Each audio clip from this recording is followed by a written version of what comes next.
Welcome. I know it's been 2 weeks, but we here. Um, welcome to LU Bugging. Follow LU Bugging as you see on the ticker on X and Instagram at LU Bugging. Miss you guys. So we are in week 9. Let's just go ahead and get the proceedings proceeding this evening. Shout out to Herb. Shout out to Tay. Shout out to John. Shout out to my whole Sideline Talk family. But let's get the proceedings proceeding this evening. We're going to start right into it. The Baltimore Ravens are hosting the Broncos this Sunday, and they are playing against the young Bo Nix. So what happened last time we was in the building, we had Jaden Daniels to play against, and we kind of made him look like a rookie. They controlled the game the whole game, and I expect the same thing to happen with Bo Nix this time around. Just control the game, keep him in the pocket, all that good stuff. The Ravens did make a trade this week, as you saw the other AFC North top teams get pieces. DeAndre Hopkins went to the Chiefs. We already talked about Devontae Adams going to the Jets and Amari Cooper going to the Bills. I missed y'all last week. Didn't get to talk about the D-Hop move, but we see you got a couple targets.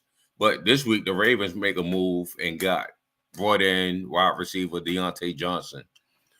So the number 1 yard offense, the number 2 scoring offense, just got another piece to it.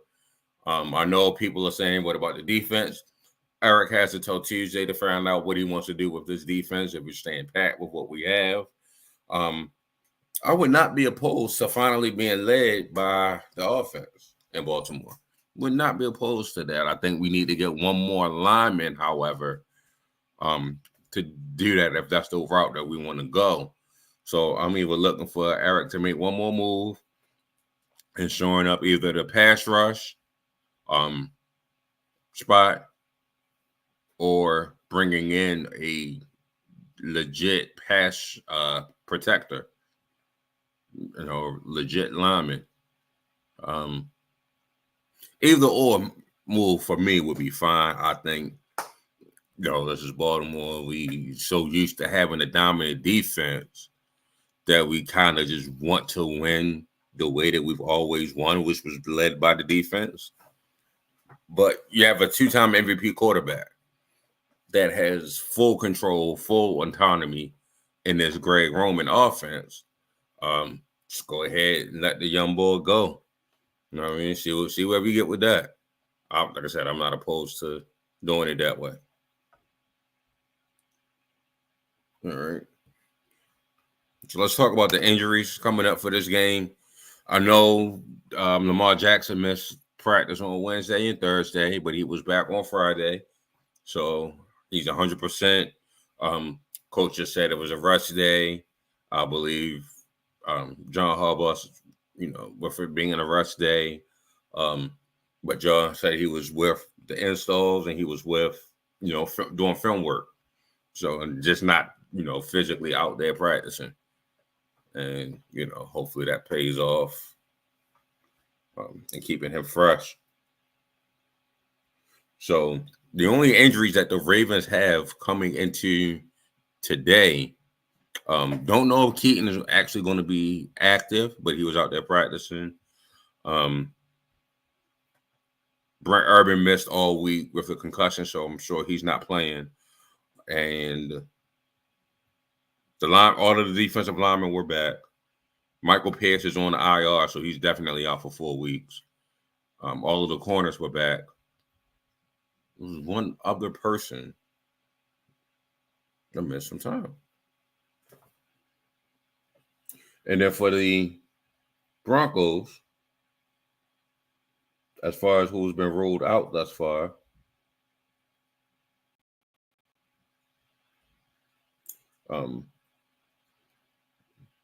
Delarian Turner-Yell, I'm not quite sure who that is, a safety. but he's been ruled out, and PJ Locke, who's another safety, has been ruled out.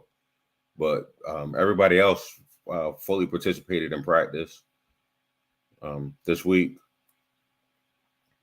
Rasheen Ali, yeah, that's what it was. Rasheen Ali was the only other person besides Brent Urban that's been ruled out thus far. Jalen Armour Davis, Marlon Humphrey, Travis Jones, and Keaton Mitchell are all questionable.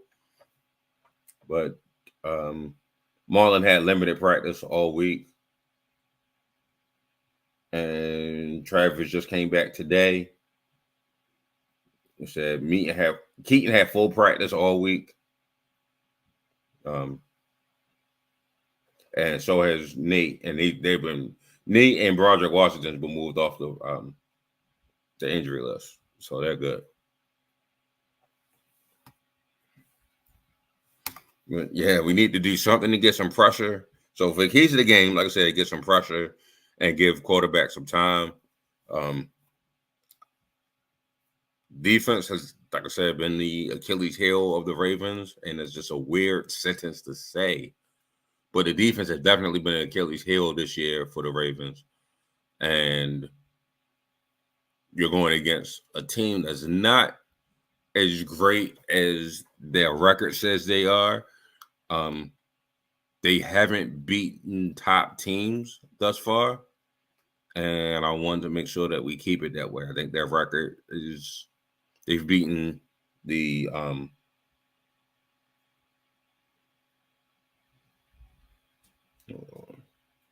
who did they beat? They beat the Buccaneers, they beat the Jets, and they beat the Raiders, and they beat the Saints and the Panthers. So not like world beaters. But again, the Ravens have lost to the Browns. They have lost to the Raiders. So again, not world beaters. But that loss last week to the Browns definitely should have them focused. They may, as much as you say, we're not believing the hype, not believing the press clippings, a 5-game winning streak masks a lot of issues.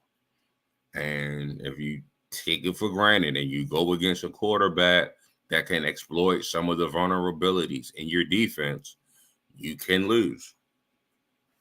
So I'm not sure. I don't believe that Bo Nix is one of those quarterbacks that can exploit with the weapons that he has, the mismatches that's in our defense, but any given Sunday.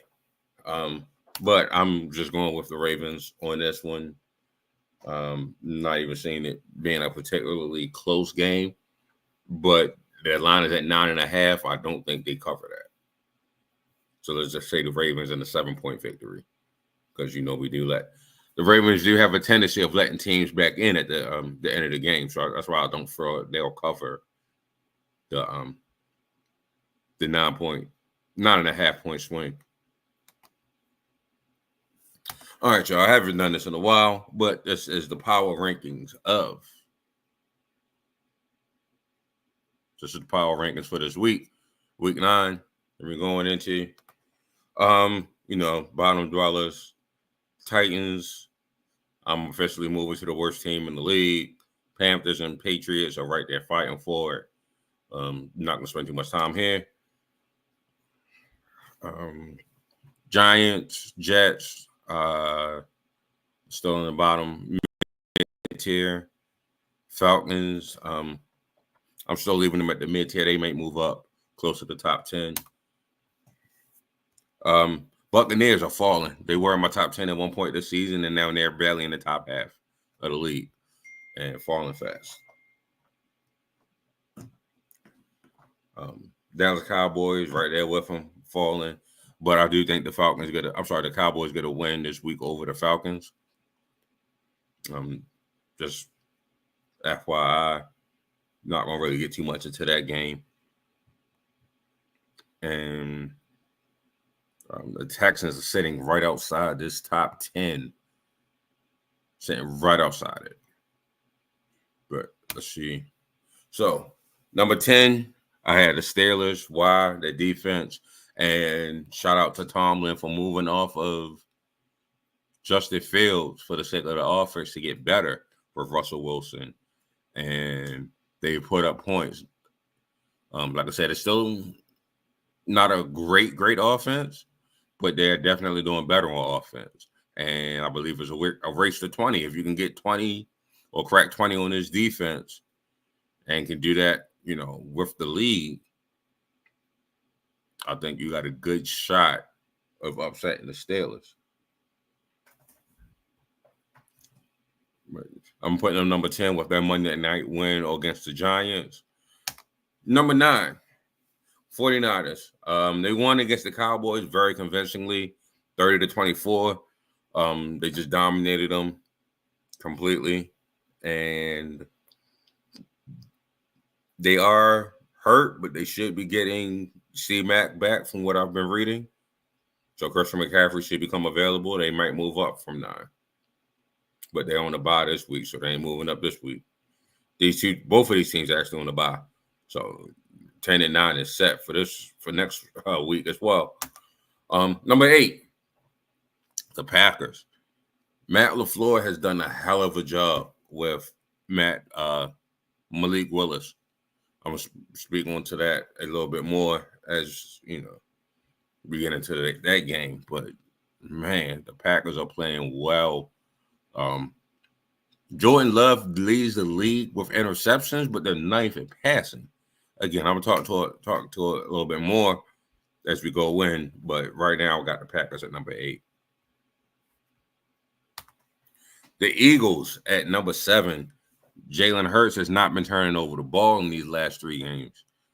And Saquon Barkley has looked like one of the best running backs in the league, finally. If he can stay healthy, he's definitely one of the best. They dominated the Bengals 31-17. Cooper DeJean is balling for them, man. Shout out to Coop. They pretty much picked up 2 corners that's helping them out tremendously on that pass defense. So I got the Eagles at 7. Buffalo Bills, again, they are streaking. They beat the Seahawks. Again, Seahawks are kind of reeling. But they beat the Seahawks 31-10 last week. So I have them at my 6th spot. All right, y'all, top 5. The Vikings, they lost 2 games in a row. They lost last Thursday against the Rams, so I'm going to keep them here at 5. They were like 3. I'm going to keep them here. They lost 2 games in a row. I'm keep them here at 5. Again, it's not the standings, so your record don't really matter. It's just, do I believe you can win? If it's time for you to win. And I think the Vikings are one of those teams I'm putting in the top 5 to kick that off. Number 4, the Commanders. Young JD is balling. That's all I have to say about this team. Right? JD is balling. You got a defensive coordinator as a head coach that has helped with this defense. This defense is balling. So shout out to the Commanders. I'm putting them at number 4. Number 3, the Ravens. I know they did take a hiccup against the Browns last week, and they got to bounce back this week against the Broncos. They have to. There's no reason for them to lose to the Browns and the Broncos. If they do, it is panic time in Baltimore at 5-4. But right now, they sit at 5-3, and we're not going to panic. We're not going to hit that button just yet. Number 2 team is the Detroit Lions. Completely dominant on offense, despite losing Aiden Hutchinson. The offense is still flowing and still going. So I got the Lions at 2. And then the number 1 spot is the defending champs, haven't lost since last Christmas, and we are fastly approaching Thanksgiving. So you see the theme of the pies and how it's going. So come on, number one seat is the Chiefs. They're in the driver's seat, rightfully so. So these are top 10. The Steelers, 49ers, Packers, Eagles, Bills, Vikings, Commanders, Ravens, Lions, Chiefs.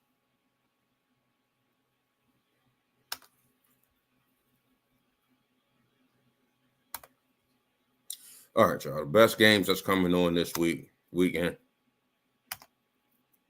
The Bears look to rebound. They played a hell of a game Coming off a deflating loss against, the rookie JD, had an amazing Hail Mary. Offense didn't look too hot, but, they're looking to bounce back against Arizona, who got one of the worst defenses in the league. They're currently ranked number 27. So I think this would be a good right game for Caleb to get back on his trajectory.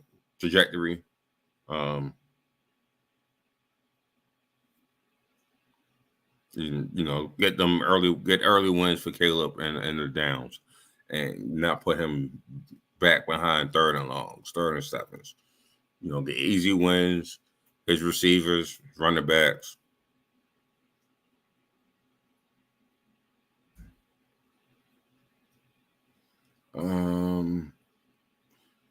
No, Arizona is currently the most inconsistent team in the league right now. If I had to put money on it, I couldn't. With the Cardinals, I mean, they could beat you by 20, they could lose by 20. Any given team, they're mid-pack, 18 for points. However, Kyler has been playing well. I don't know if I want to insert a Call of Duty joke right here that did just come out, but he had 11 TDs and 3 interceptions. Matter of fact, let's monitor that. Had 11 TDs and 3 interceptions before Call of Duty came out. Let's see what happens the rest of the year. Ricky Marvin Harrison Jr., I'm shocked. I thought he would be a lot better than this coming out. I thought Malik Neighbors was better, but I thought Harrison was a lot better than he's been playing so far. He got 26 catches and 5 TDs, but it's just games where he's completely washed out. And somebody at his talent should not be getting washed out that easily. All right, Lions and the Packers. Again, the Lions is the scariest team over the last few weeks. Just completely dominant. They've taken over number 1 in points from the Ravens. The last game. Jared Goff, was hot, having a hot streak. That backfield. Their backfield is going up against the 10th ranked rushing defense that the Packers have. So it was basically strength against strength. Green Bay, inconsistent play, but shout out to Matt LaFleur for getting Malik Willis looking a whole lot better than what he did in Tennessee. That just goes to show you, just like with, Tua the last couple of years. Once you got a coach that believes in you, that puts you in the right position, like I said earlier, easy wins. The same thing that Caleb was looking for. You got to treat Malik Willis with rookie gloves the same way and just get him easy wins, easy one-on-ones. He don't have to read and do too much early. He just, just put it on the guy, and he's there. They do have the 6th most points, so they can go score for score with Detroit. You know how that normally goes. The number 1 offense as far as points and the number 6 offense as far as points. When they match up, it's normally a defensive game. Fireworks normally don't fly when there's 2 teams, especially 2 division opponents that know each other. Sparks normally don't fly, but this could get out of hand ugly early and just going back and forth. And defenses may not play a factor in this game.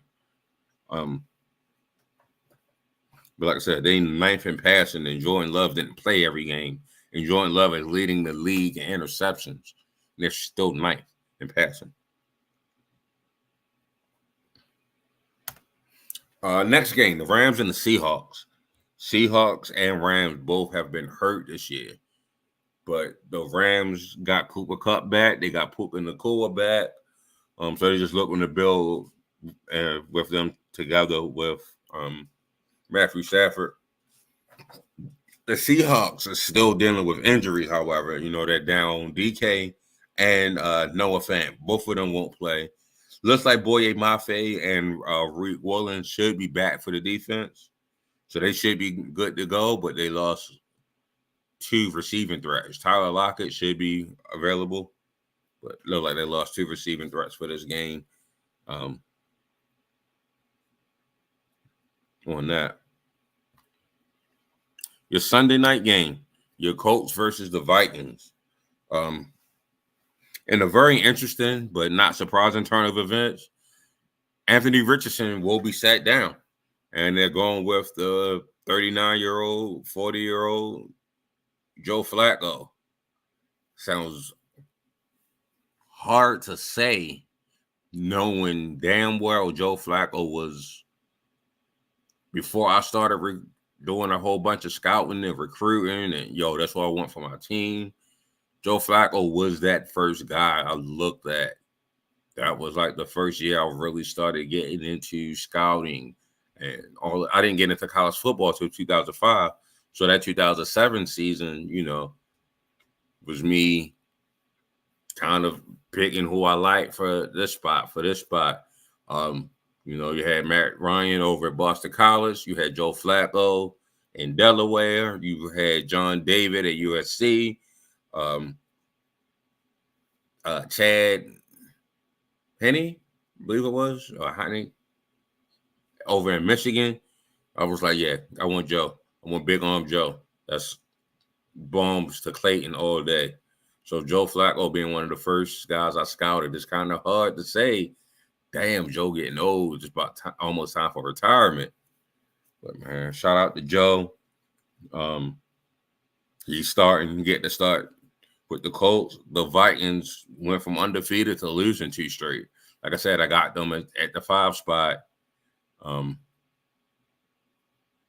my power rankings this week, because I believe they're going to bounce back and they're going to start going on another run. They were in first before this started. This 2-game losing streak started. It was a Sunday and a Thursday night game. And thanks to Jayden Daniels, because if the Bears would have won, they'd have went from first to last.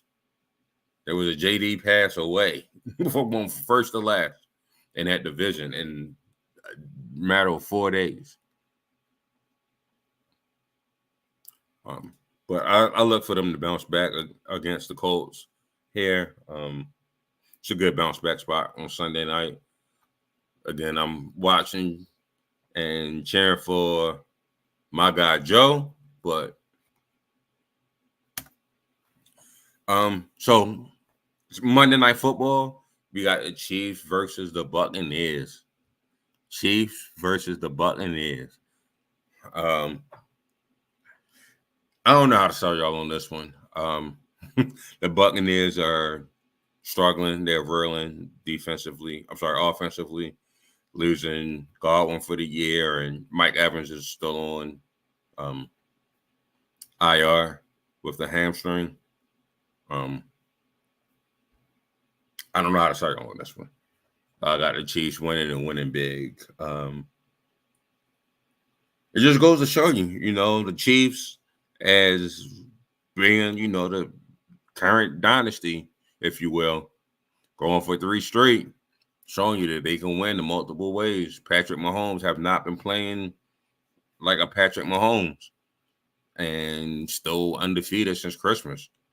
Let me say it again. They're undefeated since Christmas. We're going into Thanksgiving. I'm putting out Christmas decorations. And that's the last time that they lost a game. So unbelievable. Damn near undefeated for a year streak. I don't know how to shout out on this one. I believe it's going to be a good game for Pat. But again, I ain't got much to say on this one. Like I said, the Steelers and the 49ers are on a bye week this week.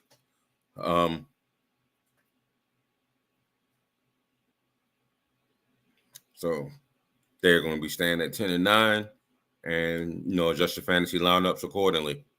I know I had Pittsburgh defense, so adjust your starting lineups accordingly.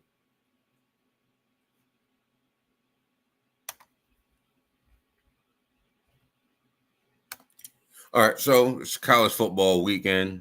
Number 3 versus number 4, Ohio State, Saturday at 12. This looks to be the big game. The freshman over in Ohio State, that wide receiver looks amazing.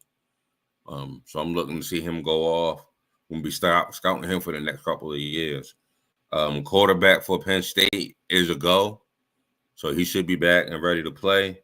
And the nightcap, Pittsburgh versus number 18 Pittsburgh versus number 20 SMU is the only other top 25 matchup this weekend. So it's a light weekend. I'm just going to go over the rest of the top 12 of college football. Oregon is taking on Michigan.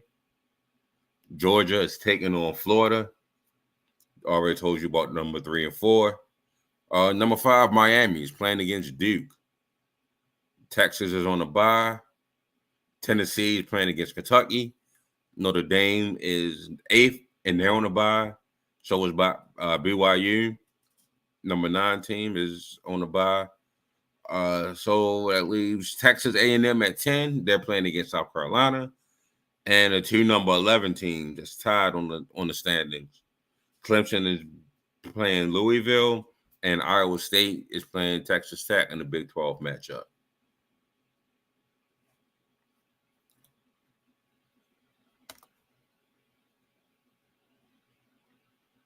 All right. So if y'all remember, back in August, I did my playoff predictions. So I'm gonna make one change, or I'm gonna make a couple changes to it, but for the most part, it's gonna stay consistent. Let's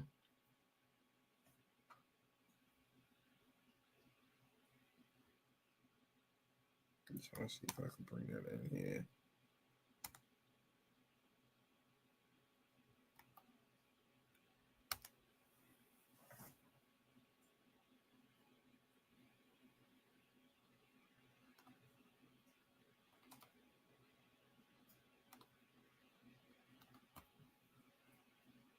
My bad. I thought this was at the bottom. So for the AFC, I had the Chiefs leading it, and the Chiefs are leading it. And then I picked the Ravens to finish second in the division. I'm keeping that. Winning the AFC East, I thought Dolphins would be able to pull it off, and the Bills would take a step back. I'm switching that over back to the Bills. I've got the Dolphins missing the playoffs completely. Just too much time missed from Tua, and too much time missed from Tua, and I can't say for certain if he's not going to miss again. And the winner of the AFC South, I'm going to keep as a Texan. So those are my 4 division winners: the Chiefs, the Ravens, the Bills, and the Texans. So first wild card team, I'm going to put as the Steelers, since I had to move the Bills up.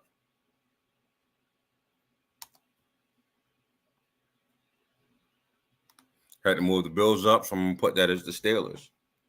I had the Bengals making the playoffs as the 6th seed. Scratch that. I'm putting Denver in the 6th seed. And for some odd reason, I know why, but I believed in the Jaguars. Scratch that. I'm putting Chargers at the 6th seed. So playoff teams for the AFC: Chiefs, Ravens, Bills, Texans. So only thing I did was just move the Bills up. And NFC, putting Detroit as number 1. I had San Francisco as number 1. Just switch these two. Not enough CMAC. So Detroit's going to finish number 1. Philly, I had as the 2nd seed. I'm keeping them there. Philly's about to go on the street, so I'm putting Philly at the 2nd seed. Move San Fran to 3rd seed because that NFC West is competitive. Moving them there. And who I had winning the division was the Falcons, and I'm keeping that the same. And for my playoff, wild card teams, let's move the Packers. I had Bears, Packers, Rams as the 3 wild card. I'm keeping the Packers and Bears in as the wild card. Remove the Rams and give me Commanders. So that's going to be the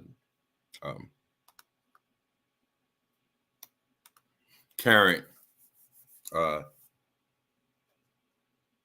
seed. So that's going to be the finishing See, still keeping it Chiefs and Detroit as my Super Bowl pick. That's still my Super Bowl pick. But Chiefs winning the Super Bowl is staying there as well. So just to switch the teams around, do believe that my Super Bowl pick and prediction will come true. I'm going to keep that the same. And lastly, before I get out of here tonight, damn, my first show going over 30 minutes. Before I get out of here tonight, my award winners at the half. I had Caleb Williams winning Offensive Rookie of the Year. I'm switching that to Jaden Daniels, even though I had him second. I just switched Caleb and Jaden. JD is going to win Offensive Rookie of the Year. Jared Verse was number one in my Defensive Rookie of the Year ratings. I'm keeping him number one. Offensive Player of the Year, I had C-Mac leading. I had Derrick Henry at third, but C-Mac didn't play. Give me Derrick Henry at number one. Depoy is interesting because I did not have this guy when we started the year, but I think Dexter Lawrence, if we had to go right now, Dexter Lawrence is probably Defensive Player of the Year. And Coach of the Year, I'm going with Matt LaFleur. MVP, especially from CJ Stroud. I thought voter fatigue would not allow Lamar Jackson to win it. So I put Lamar Jackson and Jared Goff as co-MVP. Lamar Jackson hasn't had anybody win anything close to an MVP with him. Anytime he won it, it wasn't even close.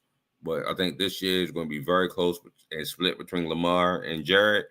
And I think both of them go ahead and just tie the MVP.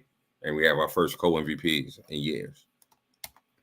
All right, that's the show for this evening. Again, continue to follow me on Al You Bugging on X and Instagram at Al_U_Bugging. Be blessed, be productive, be more. Love you. I'm out.